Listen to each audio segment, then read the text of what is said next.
Baik, selamat datang para siswa kelas 10 TIPK 1 dan TIPK 2 beserta kelas 10 lainnya yang kebetulan hari ini hari Kamis tanggal 30 itu adalah jadwal pembelajaran sejarah untuk kelas 10 TIPK 1 dan TIPK 2.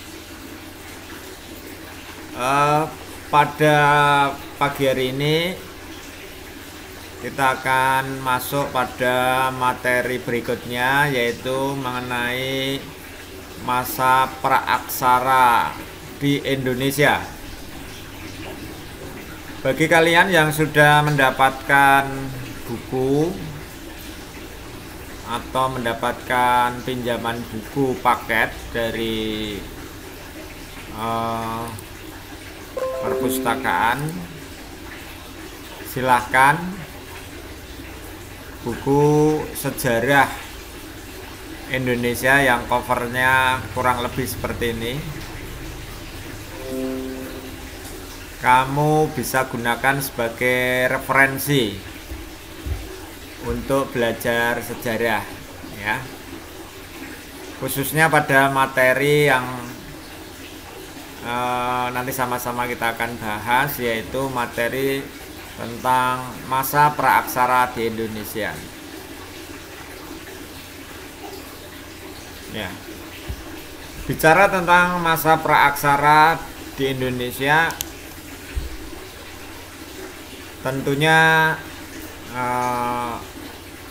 harus diketahui beda masa praaksara dan masa aksara. Kalau dulu istilahnya prasejarah dan sejarah.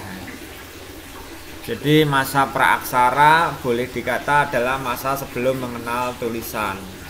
Sedangkan masa aksara berarti sudah mengenal tulisan.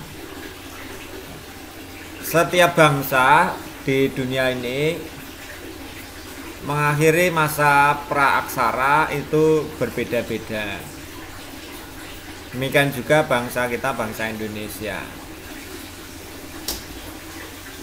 Ambillah contoh misalnya bangsa Mesir kuno itu mengakhiri praaksara sebelum Masehi, tetapi ya tepatnya kurang lebih 3000 sebelum Masehi.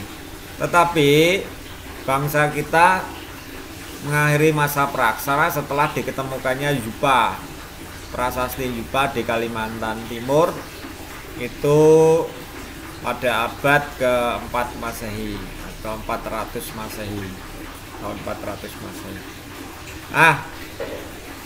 Demikian juga bangsa-bangsa yang lain akan berbeda-beda. Mungkin juga suku-suku bangsa Indonesia yang ada di pedalaman mengakhiri masa praaksara juga pada abad ke-20, karena mereka baru mengenal tulisan sekitar itu bisa jadi. Nah, yang selanjutnya penting bagi kita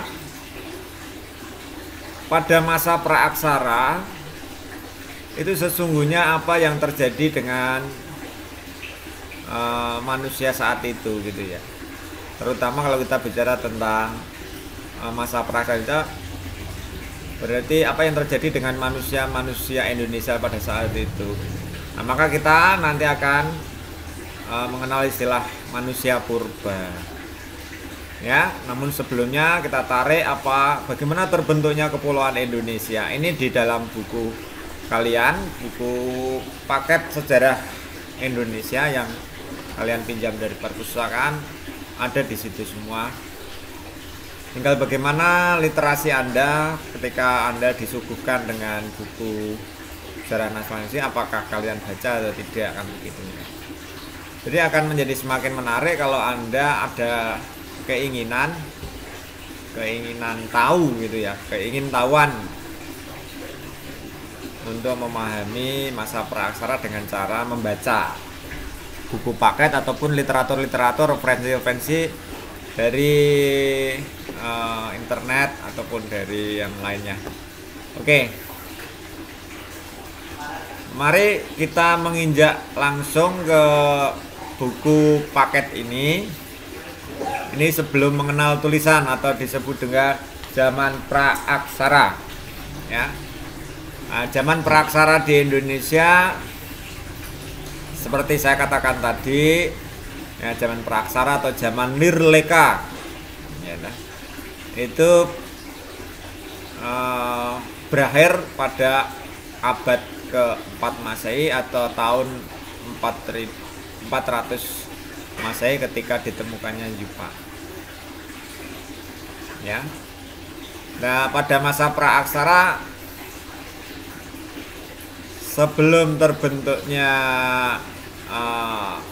Kepulauan Indonesia, kita harus tahu bahwa alam semesta ini berdasarkan teori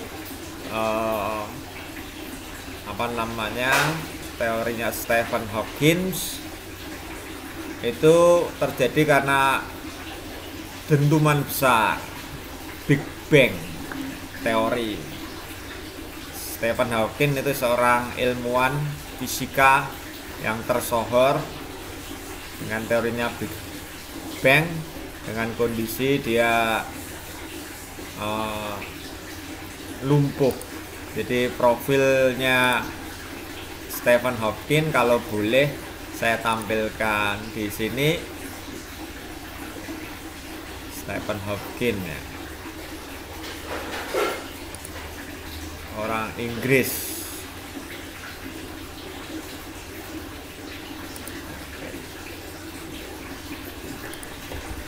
Stephen Hawking.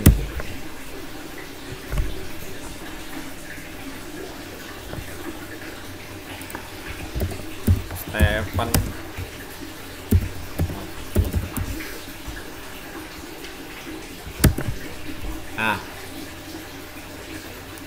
ini orangnya.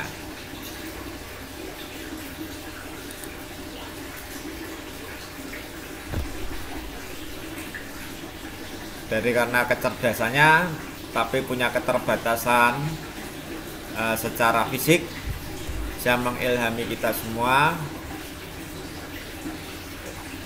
sehingga lewat pemikirannya Einstein ini muncul teori Big Bang dan teori-teori fisika lainnya.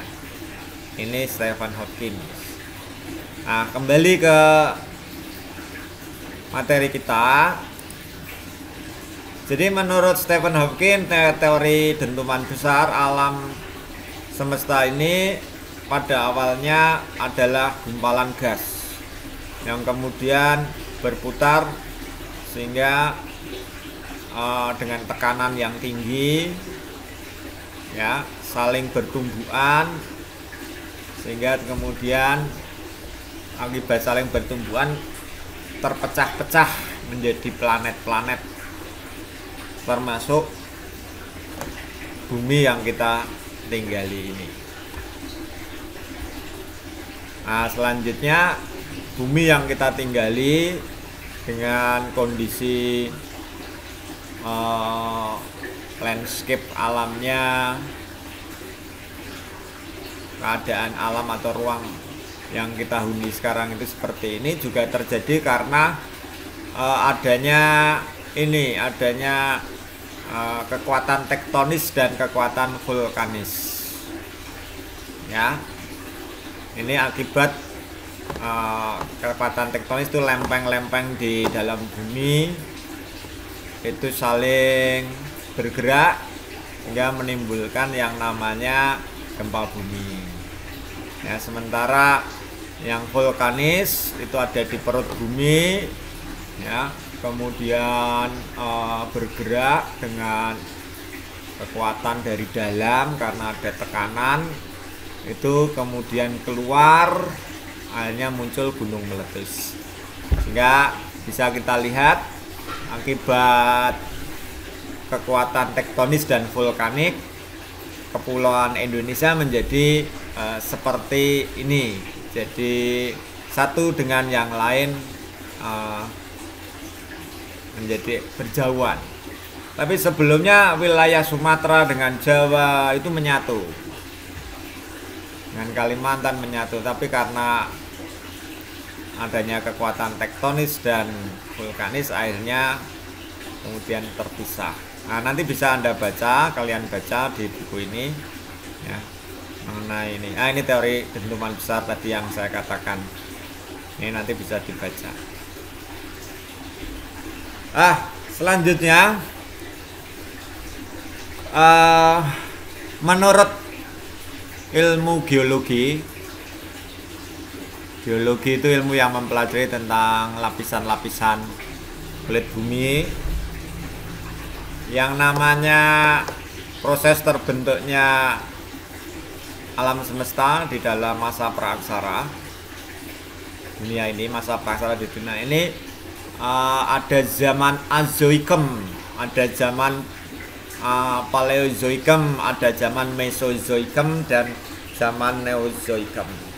Ya, nanti dilihat ada pada halaman 8.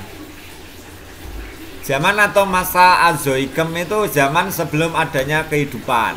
Pada saat ini bumi baru terbentuk dengan suhu yang relatif tinggi. Ya, ini sesuai dengan nubuatan yang terjadi di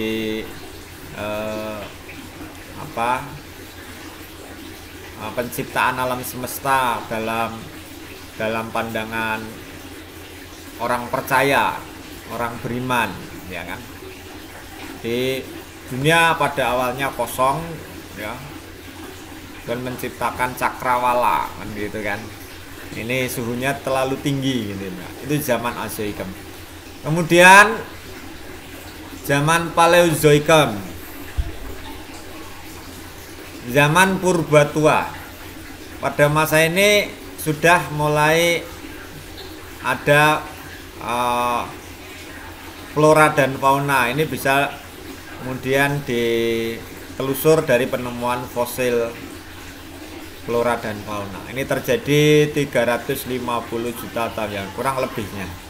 Kemudian zaman Mesozoikum, zaman purba tengah. Pada masa ini hewan mamalia, hewan amfibi, burung dan tumbuhan berbunga mulai ada.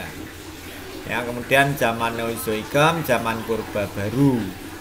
Ya, zaman purba baru ini ditandai es mulai menyusut, makhluk-makhluk tingkat tinggi dan manusia mulai hidup. Nah, zaman Neozoikum terbagi menjadi zaman tersier dan zaman kuarter. Ya, itu ya menurut ilmu geologi, pembagian zaman terbentuknya alam semesta kayak gitu.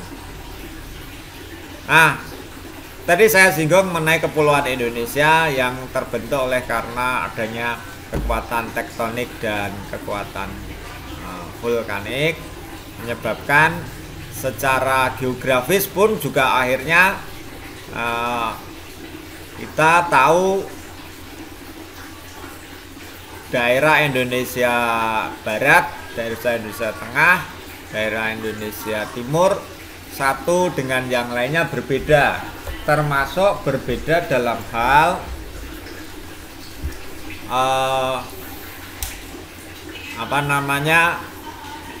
hewan atau binatang, ya, fauna, kemudian flora, karakter flora yang ada di barat, tengah dan timur juga berbeda-beda.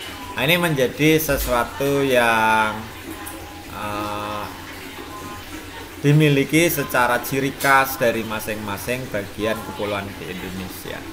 Ya, misalnya kita tahu yang namanya cendrawasih itu ada di Indonesia Timur, sementara di Indonesia Barat tidak ada. Komodo ada di Nusa Tenggara, di daerah yang lain tidak ada. Nah, ini akibat dari terbentuknya kepulauan Indonesia juga seperti itu. Demikian juga manusianya, ya, manusianya juga dari suku-suku bangsa yang ada kemudian terpencar. Ada orang Batak, ada orang Dayak, ada orang Jawa, ada orang Bali, ada orang Minang, ada orang Aceh, ada orang Papua yang merupakan ras melanosoid, ya, ada orang Ambon. Nah, itu juga dikarenakan eh, berangkat dari terbentuknya Kepulauan Indonesia yang berbeda, ditambah nanti ketika masuk bangsa Proto dan Detro Melayu ke Indonesia, mereka secara bergelombang masuk ke wilayah Indonesia dan menetap. Terjadi yang namanya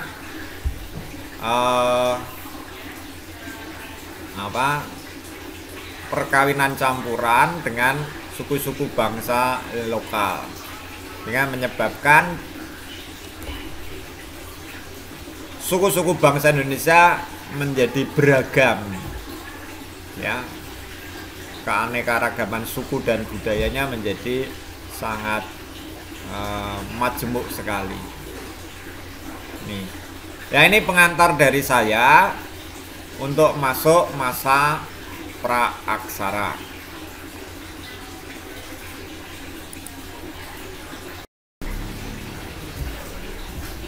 Baik, siswa-siswi semua, kita lanjutkan pembahasan kita pada materi tentang masa praaksara atau pokok bahasan masa praaksara.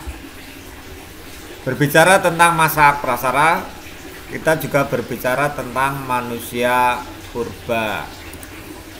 Ya, manusia purba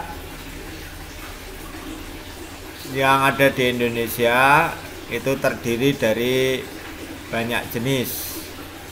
Nah, manusia purba itu apa? Yaitu jenis manusia yang hidup jauh sebelum ditemukannya tulisan atau aksara. Ya. Nah, dengan demikian manusia purba itu diyakini mendiami bumi itu sekitar 4 juta tahun yang lalu. Khusus yang ada di Indonesia, datangnya manusia purba ini, adanya manusia purba ini kemudian ditandai dengan adanya budaya yang dihasilkan, ya, baik itu budaya spiritual, budaya profan, ya, yang ditinggalkan dalam bentuk jejak-jejak berupa artefak maupun berupa fosil. Fosil itu sendiri kan sisa-sisa makhluk hidup yang membatu. Mengapa membatu? Karena umur yang begitu panjang sekali, karena proses kimiawi akhirnya juga membatu. Demikian juga kalau yang namanya artefak itu berupa benda sisa-sisa peninggalan manusia purba yang bisa membatu maupun tidak membatu. Kalau membatu tentunya fosil namanya, gitu ya. Nah, artefak ini banyak ditemukan di Kepulauan Indonesia. Ya, itu manusia purba. Nah, nanti dalam sejarah panjang tentang kehidupan suku-suku bangsa Indonesia, manusia purba ini mewarnai sejarah kebudayaan dari suku bangsa asli Indonesia sebelum nanti datangnya bangsa Proto dan Detro Melayu yang berasal dari daratan Cina, yaitu dari Funan atau Yunnan, yang masih diyakini bahwa orang-orang Yunnan yang merupakan bangsa Proto dan Detro Melayu merupakan nenek moyang bangsa Indonesia. Ya. Nah, keberadaan manusia purba ini kemudian terdesak dengan datangnya suku-suku bangsa yang berasal dari daerah di luar Indonesia. Tentunya ada juga suku bangsa asli yang mendiami kepulauan Indonesia yang biasanya ada di daerah pedalaman, gitu. Baik, kita lanjutkan.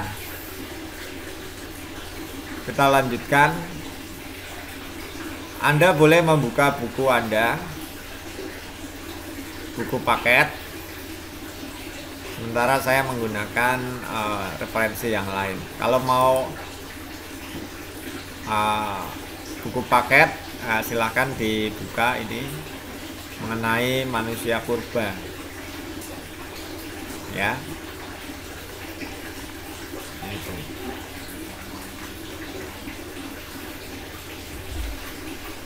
Banyak situs-situs yang memberikan bukti adanya kehidupan manusia purba di Indonesia. Salah satunya adalah Sangiran. Jadi Sangiran itu ada di daerah Sragen, menjadi situs dunia yang menceritakan di daerah tersebut pernah tinggal manusia praaksara di Indonesia.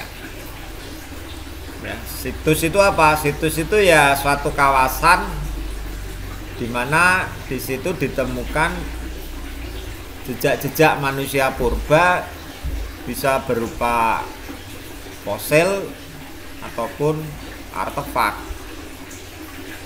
Selain Sangiran, juga misalnya ada di Ngawi itu ada yang namanya Trinil. Trinil itu suatu desa juga di Bantaran Bengawan Solo, itu di daerah Ngawi. Jadi kalau Anda dari Sangiran kemudian ke arah timur itu kan Ngawi. Itu masih satu jalur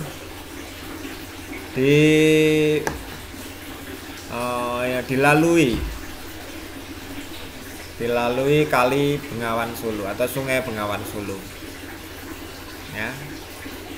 Nih, kemudian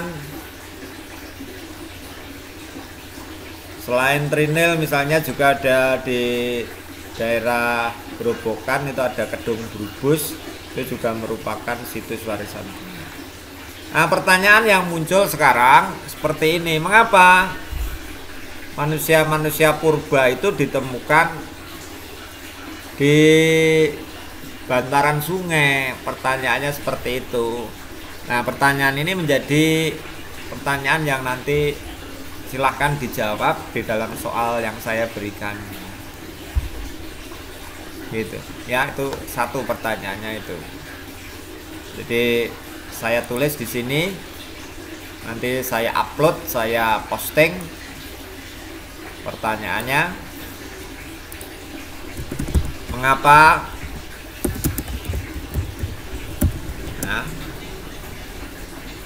penemuan manusia purba banyak ditemukan di bantaran sungai. Pertanyaan pertama itu. Oke. Baik. Ya, selanjutnya mari kita lihat berikutnya. Kalau kita sudah tahu tentang manusia purba dan situs-situs bersejarah di Indonesia, kita lihat sekarang manusia purba yang pertama menurut Dubois. Ya, nanti ada Meganthropus paleojavanicus. Ini yang berarti manusia dari Jawa, manusia purba dari Jawa yang berbadan besar. Ini ditemukan bukan E2 tapi oleh von Koningswald ya. Kemudian nanti ada E2 menemukan Pithecanthropus erectus, manusia kera, ini di daerah Trinil Ngawi. Nah, bedanya apa antara Meganthropus paleojavanicus dengan Pithecanthropus erectus? Nah, di sini bisa dilihat Meganthropus itu memiliki tulang pupil yang tebal, otot kunyah yang kuat, otot apa namanya, mulut gitu yang kuat, tonjolan kening nyolok. Nah, mari kita lihat di ini apa namanya, Meganthropus paleojavanicus.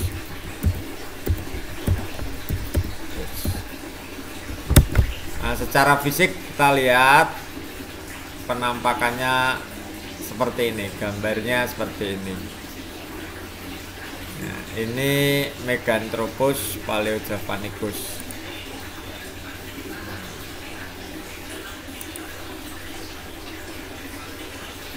Jadi tadi dicirikan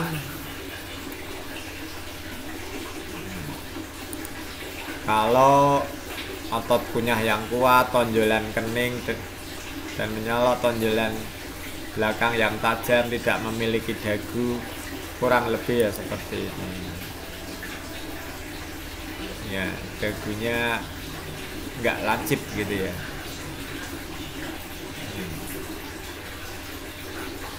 Ini paleojavanicus, Meganthropus paleojavanicus. Kemudian Pithecanthropus, tinggi badan sekitar 165 sampai 180, ini merupakan tinggi badan normal orang sekarang ya. Kemudian volume otaknya ini kisarannya antara 750 sampai 1350 ya. Ini masih lebih kecil daripada volume Homo sapien, manusia modern, bentuk tubuh dan anggota badan yang tegap dan seterusnya. Ya, ini itu. Nah, kalau di dalam buku kalian ya nanti akan lebih dibahas lebih detail lagi. Ada ciri-cirinya di sini mengenai Meganthropus, Pithecanthropus ini. Nah, ini Meganthropus paleojavanicus. Ya, terus ini Pithecanthropus erectus ini. Ini. Silakan nanti dibaca.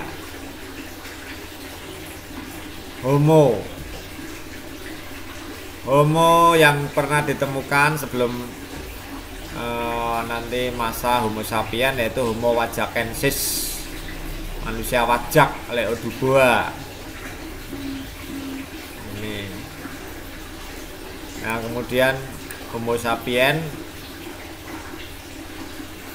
ini artinya manusia yang lebih sempurna, manusia modern. Homo erectus itu sebelum Homo sapien juga. Itu ya. Tuh. Nah, ini manusia wajak, tadi saya sebut Homo wajakensis. Kemudian ada Homo florensis. Ini manusia manusia purba yang ada di Liangbua. Liangbua itu daerah Flores. Jadi ditemukan manusia purba di Liangbua dengan geraham dan tengkorak seperti ini. Ini ya. Ini beberapa jenis manusia purba yang ada di Indonesia. Oke. Para siswa yang berbahagia, kita sudah mengenal tentang manusia-manusia purba dan sudah membicarakan tentang asal usul dari kepulauan Indonesia dan alam semesta ini. Untuk pembelajaran kali ini cukup sekian. Jadi hari ini kita membahas mengenai terbentuknya alam semesta dan kepulauan Indonesia serta manusia purba. Silahkan kalian nanti presensi dan sebagai feedback atau umpan balik saya akan menuliskan 2 soal saja untuk kamu tanggapi langsung di Google Classroom, tidak perlu di kertas ditulis tapi langsung ditanggapi, karena hari ini pertemuan saya untuk kelas 10 TIPK dan kelas TIPK 1 dan TIPK 2 itu waktunya hanya 1 jam, jadi tidak perlu dikerjakan lebih lanjut, hanya ditanggapi untuk feedback saya. Demikian dari saya, terima kasih atas perhatiannya. Akhir kata saya mengucapkan selamat pagi menjelang siang, selamat melanjutkan aktivitas kegiatan kita.